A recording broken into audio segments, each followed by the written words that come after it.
Damage होगी नहीं भाई। जो पहले के टाइम पे मोर देन 90 ईयर्स में लोग आज भी जी रहे हैं, किडनी बिल्कुल सही है। किडनी डैमेज होने का रीजन है या तो कोई इन्फेक्शन हो रहा है, या फिर कोई इंजरी हो रही है, या फिर किडनी के अंदर ब्लड जा ही नहीं रहा। एक वर्ड है रिस्ट्रिक्टेड ब्लड फ्लो ही नहीं हो रहा, कम हो रहा है, कोई इन्फेक्शन हो गया, तो उस केस में किडनी अपना काम कर नहीं पाएगी। किडनी का काम होता क्या है? किडनी का काम होता है हमारे ब्लड से यूरिया को रिमूव करना, हम बोलते हैं नाइट्रोजनस वेस्ट को रिमूव करना। हमारी बॉडी में ना बहुत सारे टाइप के नाइट्रोजनस वेस्ट है, जो सबसे इंपॉर्टेंट हमारी बॉडी से एक्सक्रीट करना बहुत ज्यादा जरूरी है, वो है यूरिया। अब अगर किसी की किडनी डैमेज होगी वो तो बंदा मर जाएगा। अब जब तक उसको कोई डोनर नहीं मिलता तब तक हम करेंगे आर्टिफिशियल किडनी का यूज, हीमोडायलिसिस में क्या करेंगे, उसके हैंड में आर्टरी से ब्लड को लेंगे। देखो हम ध्यान से देखो, हमने यहाँ पे हैंड में आर्टरी से क्या लिया, ब्लड को लिया, ब्लड को हमने पंप करके इस पूरे डायलिसिस बॉक्स में भेजा। यहाँ पे ना पूरा ट्यूब सिस्टम है, जो ये ट्यूब सिस्टम है ना, ये बना हुआ है सिलेक्टिवली परमिएबल मेम्ब्रेन से, यहाँ से डिफ्यूजन हो सकता है। सुनना ध्यान से, हमने यहाँ पे जो लिक्विड लिया है, आपके बुक में येलो कलर का लिक्विड शो किया हुआ है, वो है डायलिसिंग फ्लूइड। डायलिसिंग फ्लूइड के अंदर हमने वो सारा मटेरियल रखा है जो एक्चुअली ब्लड के अंदर होता है, मतलब ऑस्मोटिक प्रेशर, ऑस्मोटिक कंसंट्रेशन हमने सेम रखी है। ये ना हो कि ब्लड बाहर आ जाए डायलिसिंग फ्लूइड में, ऐसा नहीं होना चाहिए।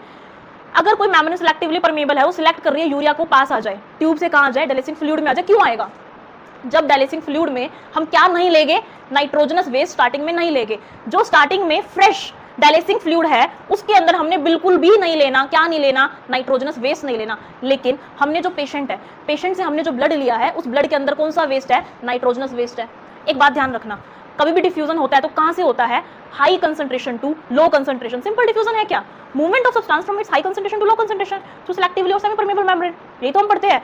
हमने यहाँ पे जो ट्यूब सिस्टम लिया है, the tube system is made up of cellophane membrane.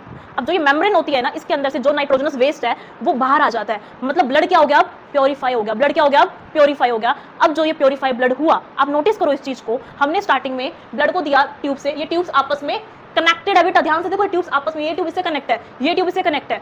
अब हाई कंसंट्रेशन से लो कंसंट्रेशन वेस्ट आ रहा है यहाँ पे फ्लूइड में, और जो ये वेस्ट वाला डायलिसिंग फ्लूइड है, इसको हम वापस किसके अंदर सेंड कर रहे हैं, यूज डायलिसिंग सोल्यूशन में। अब जो ये यूज डायलिसिंग सोल्यूशन होगा, इस यूज डायलिसिंग सोल्यूशन के अंदर क्या क्या सब्सटेंस इन्वॉल्व होएंगे, जो बॉडी का वेस्ट है, जो बॉडी को नहीं चाहिए। बॉडी को क्या नहीं चाहिए, बॉडी को यूरिया नहीं चाहिए, बॉडी को एक्सेस सोल्ट नहीं चाहिए।